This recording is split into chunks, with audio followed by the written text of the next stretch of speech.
कि मोदी है तो मुमकिन है। मोदी जी के दिशा निर्देशन वाली सरकार चाहिए। जो आज चल रही है वह कल चाहिए। जो जंगल राज जो लोगों ने चलाया उनको अपने आप पर विश्वास नहीं है, और बिहार अब आगे बढ़ चला है, इसलिए बिहार पीछे मुड़ करके जंगल राज की तरफ नहीं जाना है। तो सब कहते भी कि एक बिहारी सब पर भारी। बिहार के साथ न्याय हो रहा है। क्या वहाँ सिर्फ बांग्लादेशी वोट करें? क्या वहाँ घुसपैठिया वोट करें?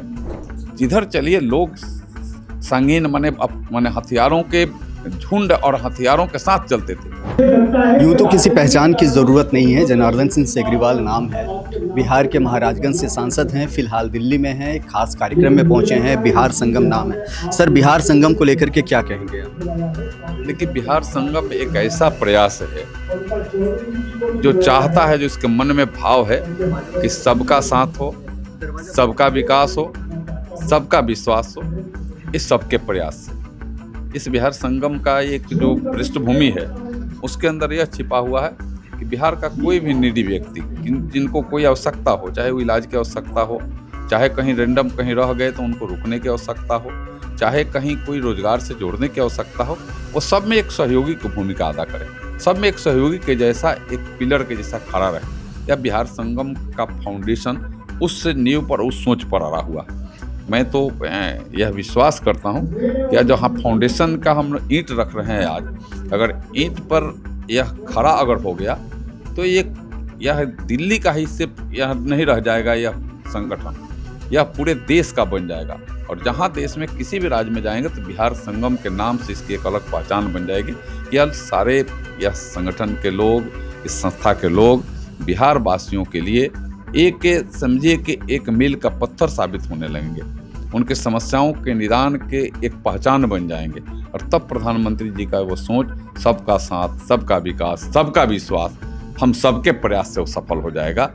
और हमें संकल्प जो आज ले रहे हैं उसको सिद्धि तक पहुंचाएंगे, जो अपना उसको सिद्ध करेंगे कि नहीं, हम एक एक बिहारी के लिए हम सब तत्पर होकर खड़ा रहेंगे। तो सब कहते भी कि एक बिहारी सब पर भारी। तो यह बिहार संगम रूपी यह संगठन, यह संस्था अब सारे समस्याओं पर भारी पड़ेगा, यह मैं विश्वास के साथ कहता हूँ। सर, बिहार संगम का जो कार्यक्रम है एक ऐसे समय में हो रहा है जब बिहार में विधानसभा के चुनाव हुए हैं, और ये चुनाव बेहद दिलचस्प होना है। नई नई राजनीतिक दल भी आ गए हैं सर, एंट्री हो रही है।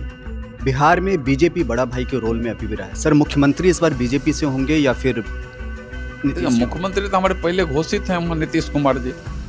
देश के नेता का हमेशा बिहार के ऊपर आशीर्वाद बना रहे, मार्गदर्शन बना रहे। हमारे देश के यशस्वी प्रधानमंत्री नरेंद्र मोदी जी का इसको बिहार के एक एक लोगों ने स्वीकारा है कि मोदी है तो मुमकिन है। मोदी जी के दिशा निर्देशन वाली सरकार चाहिए। जो आज चल रही है वह कल चाहिए। आज भी चल रही है, कल भी चाहिए। और बिहार के लोगों ने संकल्प लिया है कि बिहार में 2025 चल रहा है, 2025 में 225 सीटें हम कम से कम जीतेंगे और फिर से नीतीश कुमार को मुख्यमंत्री बनाएंगे, जिनके ऊपर आशीर्वाद देश के यशस्वी प्रधानमंत्री नरेंद्र मोदी जी का है।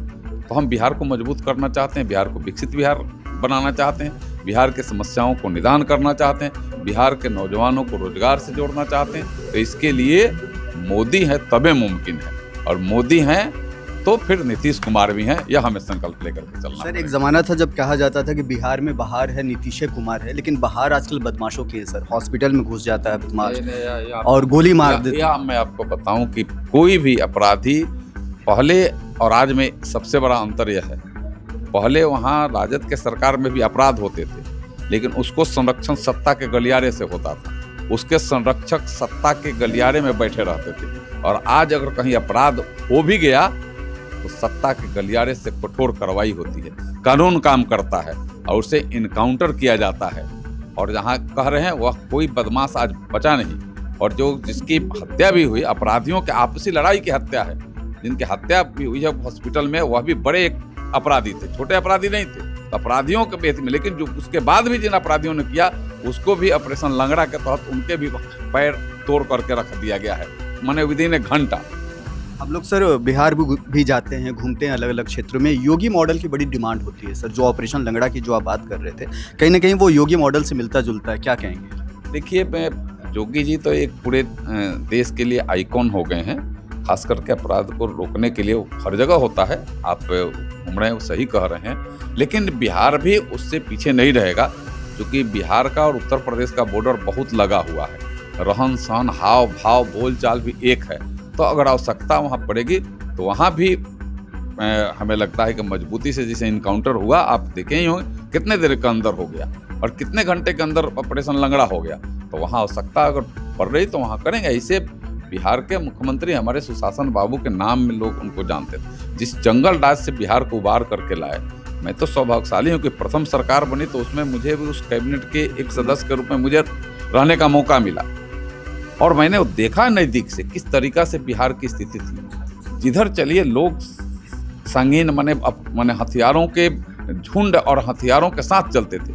गाड़ियों पर चलने का एक शौकीन था कि गाड़ियों पर दोनों तरफ राइफलों के नाल निकाल करके चलते थे। लेकिन जैसे नीतीश कुमार जी की सरकार, जैसे एनडीए की सरकार बनी, एक भी ऐसे काम घटना नहीं घटी। कई एक वर्षों के बाद वहाँ 20 वर्षों के बाद वहाँ पंचायत राज की चुनाव हुई थी। अब पहले पंचायतों के चुनाव में सैकड़ों हत्याएं हो जाती थी, लेकिन जब फिर नीतीश कुमार जी के नेतृत्व में, सुशासन बाबू के नेतृत्व में पंचायत राज की चुनाव हुई तो एक भी कहीं हत्या नहीं हुई, एक भी कहीं हत्या नहीं। मात्र एक सैप का जवान, हम लोग वहाँ एक्स आर्मी मैनों को सैप के रूप में हम लोगों ने नियुक्त किया था। उस समय हम लोग निर्णय लेकर के, एक जवान काफी था, एक जवान बूथ पर पहुंच गया था, एकदम शांति प्रिय चुनाव करा करके लौटा।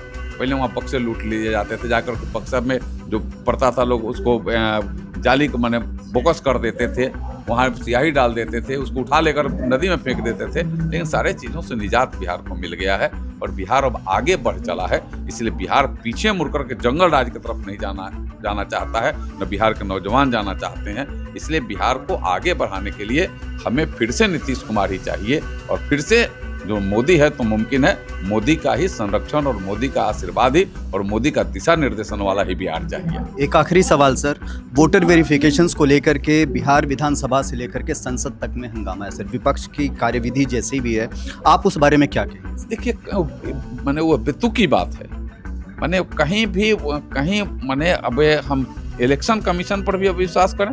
मतदाता पुनरीक्षण पहले भी होते रहा है और हो रहा है, तो कहाँ दिक्कत है भाई? क्या वहाँ सिर्फ बांग्लादेशी वोट करें? क्या वहाँ घुसपैठिया वोट करें? क्या जो मृत लोग जिनके वोटर एनरोलमेंट में नाम है वह वोट करें? क्या जो बाहर परमानेंट शिफ्ट कर गए वो वोट करें?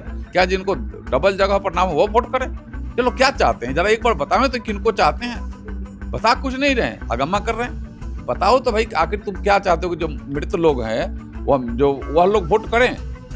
स्पष्ट तो करो। चुनाव आयोग तो यही कर रहा है। चुनाव आयोग तो सीधे कहा है कि 2003 में जो मतदाता थे, वो जो मतदाता नहीं थे उनके माता पिता मतदाता थे, वो जो माता पिता ने उनके दादा दादी भी मतदाता थे। सो कोई भी मतदाता तो रहे, उस परिवार को फिर से वोटर बनने में कहीं कोई दिक्कत नहीं है। एक बार खाली अपने आप ऐसी से अपना वोटर लिस्ट निकालिए, एक आवेदन भेज दिया, ऑनलाइन भेज देना है, कहीं से भेज देना है। अब मतदाता कभी नहीं रहेंगे, 2003 में मतदाता नहीं रहे हैं, कहाँ से आ गए हैं बीच में, उसके बाद कह रहे हैं कि फिर हमको वोटर बनने दीजिए। यार लगता है कि यह बिहार के साथ अन्याय हो जाएगा। बिहार के साथ न्याय हो रहा है। बिहार में पुनर्मतदाता सूची को फिर से पुनरीक्षित कर मतलब आप कह रहे हैं सर कि जो सुप्रीम कोर्ट ने जो दिशा निर्देश जो दे दिया, हरी झंडी दे दी, उसके बाद भी विपक्ष जो है मानने को तैयार नहीं। तो उनको विश्वास ही नहीं है ना कोर्ट पर विश्वास है, ना लोग पर विश्वास है, ना जनता पर विश्वास है, उनको अपने आप पर विश्वास नहीं है। जो जंगल राज जो लोगों ने चलाया उनको अपने आप पर विश्वास नहीं है, इसलिए न कोर्ट को नहीं भी मान रहे। कोर्ट में गए थे तो कोर्ट को तो जो स्पष्ट दिशा निर्देश दिया है उसके अनुसार तो चुनाव आयोग काम कर रहा है। उस सरकार का क्या है, कोई नरेंद्र मोदी जी करा रहे हैं, कोई नीतीश कुमार जी करा रहे हैं? वो तो उसका काम तो सीधे इलेक्शन कमीशन करा रहा है, उसका पुनरीक्षण का काम तो इलेक्शन कमीशन करा रहा है। भाई इसको तो जोड़ करके देख करके हमें लगता है कि ना समझदारी है, समझ कर करने का। बहुत बहुत धन्यवाद सर। अब बड़ा सवाल है विपक्ष का क्या रोल रहा है, उस पर हम लोगों ने बात किया है और विपक्ष की जो रोल है उस पर साफ साफ जनार्दन सिंह सिग्रीवाल ने कहा कि विपक्ष बेतुकी बातें कर रहा है, इससे कोई फायदा नहीं होना है।